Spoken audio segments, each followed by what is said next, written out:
Selamat pagi Indonesia, selamat pagi penyuluh perikanan Nusantara, dan selamat pagi insan perikanan dimanapun berada.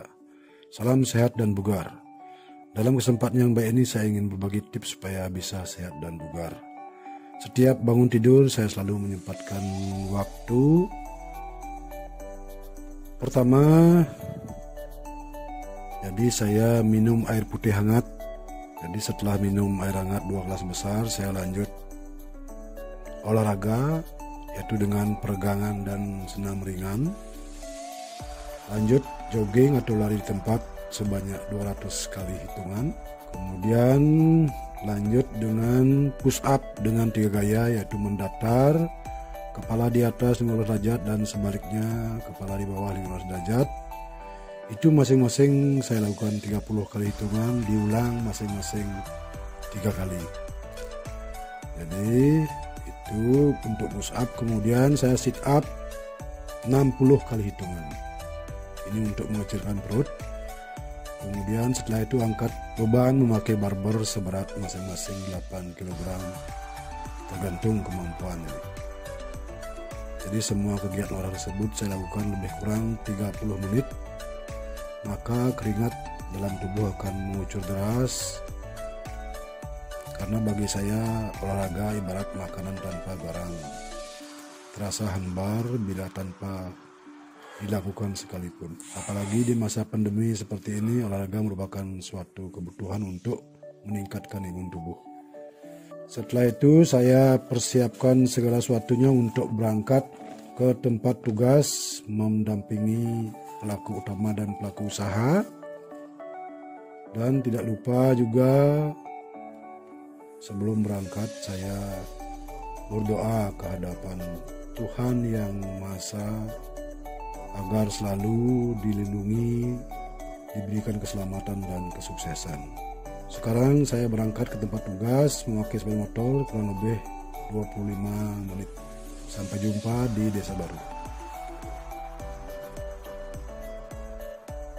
Ini adalah tempat di mana lokasi pendederan ikan nila di 2 kelompok, Pokdakan Sarinadi dan Pokdakan Minayu. Di Pokdakan Sarinadi sudah berkembang pendederan kurang lebih sekitar 12 hektar dan penebaran sudah hampir 2 juta benih ukuran 1-2 cm. Dan satu kelompok lagi yaitu Pokdakan Minayu juga kurang lebih sekitar 11 hektar. Jadi total sudah 20-an hektar, tebaran sudah 4 juta benih. Jadi di sini lokasinya ada 4 lokasi, 4 subak, yaitu di Subak Baru ini, di Subak Kedokan, di Subak Umuraden, dan di Subak Pusah. Kita ketemu dengan anggota kelompok Nyoman Wirke atau Pak Ayu. Saya biasa diterima di balai tempat pertemuan ini. Kita bincang-bincang sejenak tentang teknis dan keperluan saya selaku penyuluh mendampingi kelompok, memberikan teknik mensortasi atau menggrading benih nila. Ini adalah benih nila sisa kemarin yang dikirim ke Batur. Ini ukuran 9 cm. Kemarin mengirim 25.000 karena masa dingin seperti saat ini pertumbuhan agak lambat. Padahal kita sudah anjurkan kurangi penebaran, tapi karena sudah terlanjur ditebar. Padahal pesanan dari Batur banyak, kami cuman baru datang satu lagi petani Made Suwartano. Kami juga berikan cara memberikan pakan dengan dosis, dan sebelumnya harus direndam karena pelet di dalam tubuh ikan akan mengembang sehingga bisa menyebabkan perut ikan akan kembung dan bisa menyebabkan kematian pada ikan. Alangkah baiknya pelet, semua jenis pelet sebelum diberikan direndam dulu. Setelah itu saya mengajak petani atau pelaku utama untuk bersama-sama menghitung analisa usaha pendederan nila ini. Kita hitung dari penebaran 100.000 ekor, ternyata selama kurang lebih 2,5 bulan itu mendapat keuntungan 12 juta dengan pembelian benih dan pakan, juga termasuk sewa lahan dan pemberian ongkos tenaga kerja. Itu biaya operasionalnya sekitar 16 juta. Kemudian panen benih 80%, jadi 8 penebaran 100.000 kita panen 80.000 dengan harga masing-masing benih ukuran 9 cm diambil di petani Rp350. Jadi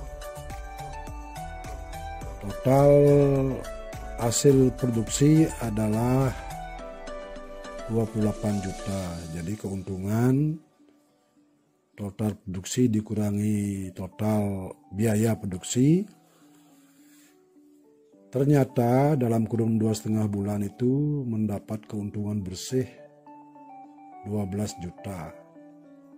Ini baru 100.000. Kalau memungkinkan, kalau bisa, apalagi seperti dibilang Nyoman Wirko tadi sudah nebar 600.000, kan tinggal dikalikan aja. Kalau nebar 600.000 keuntungannya 6 kali lipat dari analisa usaha yang kita hitung tadi. Dengan penebaran 100.000 untungnya 12 juta. Bayangan lo, amune man bati lo, satu sekali juga 2,5 bulan 100 juta. Ya, ngecing man gaji untuk saya aja pegawai negeri lo, coba 2,5 bulan per bulan man 5 juta bersih. Megaya cepet kerja, tapi kerja cuma sebentar berapa jam. Kalau kami dari jam setengah 8 sampai jam 4, coba bayangkan gaji 5 juta. Jam dapat 5 juta. Coba lah dikembangkan lagi, lebih banyak, lebih luas, kan hasilnya wah. Dia sebagai petani itu kan mendapat support dari BPL yang bekerja itu mau eksis akhirnya. Yang mencoba dia bekerja itu dengan baik, itu melihara 100.000. Kebetulan pada waktu 100.000 yang dapatkan 90.000 panen tuh selama 40 hari itu. Apalagi 90% hasilnya kan keuntungan akan lebih tinggi. Yang dapatkan keuntungan luar biasa pada itu, walaupun ada kendala.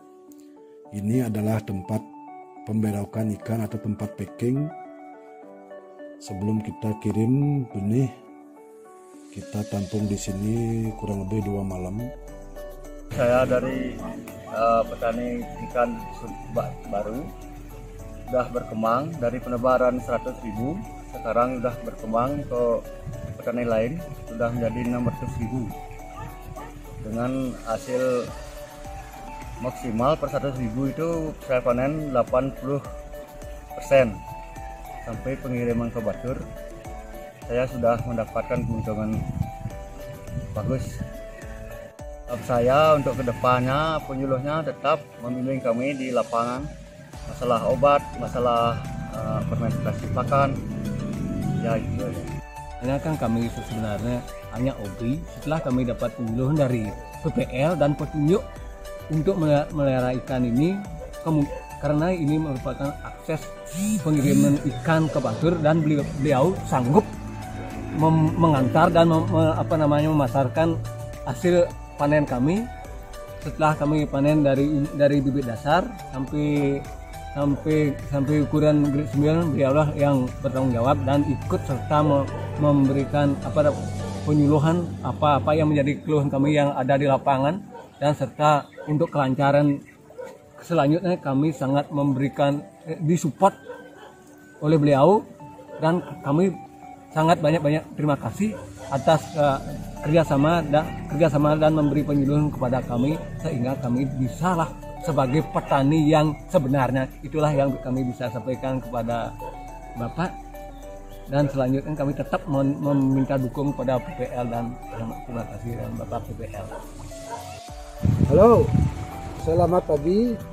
Perkenalkan, saya I Gusti Aryadi Putra SPKP. Saya adalah penyuluh perikanan wilayah Kecamatan Marga Utara. Jadi untuk wilayah saya di Kecamatan Marga Utara itu ada 17 kelompok binaan, diantaranya 14 pokdakan dan 3 pok pasar. Nah, di sini di wilayah Desa Baru ini kebetulan sesuai dengan judul kami angkat 2 kelompok di sini, yaitu kelompok milik ini Pak Madu Suartano, ini kelompok Sarinabi, dan Pak Nyoman Wilke ini adalah kelompok Mina Ayu. 2 kelompok ini, jadi ini 2 orang inilah sahabat-sahabat saya yang saya ajak merintis usaha pendirian ini dari nol sampai saat sekarang ini sudah puluhan orang, bahkan sudah puluhan hektar. Jadi lebih jelasnya sudah 21 hektar berkembang di sini pendirian nila. Yang dari awalnya kita coba masing-masing 100.000 ya, 100.000, sekarang sudah 4 juta tebaran benih ikan di 2 kelompok Desa Baru ini. Dan keuntungannya mereka sudah rasakan. Dengan pendirian nila mereka bisa segalanya, bahkan menanggung biaya anak sekolah, memenuhi kebutuhan keluarga, bahkan untuk upah kara atau ngayah di Banjar pun memakai hasil panen dari pendirian ini. Jadi kami selaku penyuluh merasa bangga, merasa ikut andil dalam meningkatkan ekonomi 2 kelompok ini, khususnya di kelompok Mina Ayu dan kelompok Sarinabi, sampai sukses saat sekarang ini. Nah, mudah-mudahan sepenggal cerita saya ini selaku penyuluh pendamping di Kecamatan Margo bisa menggugah petani lain untuk bisa eksis dan berpikiran profit ke depannya, bukan sekedar hobi. Jadi berusahalah untuk mencari keuntungan yang maksimal. Demikian, terima kasih.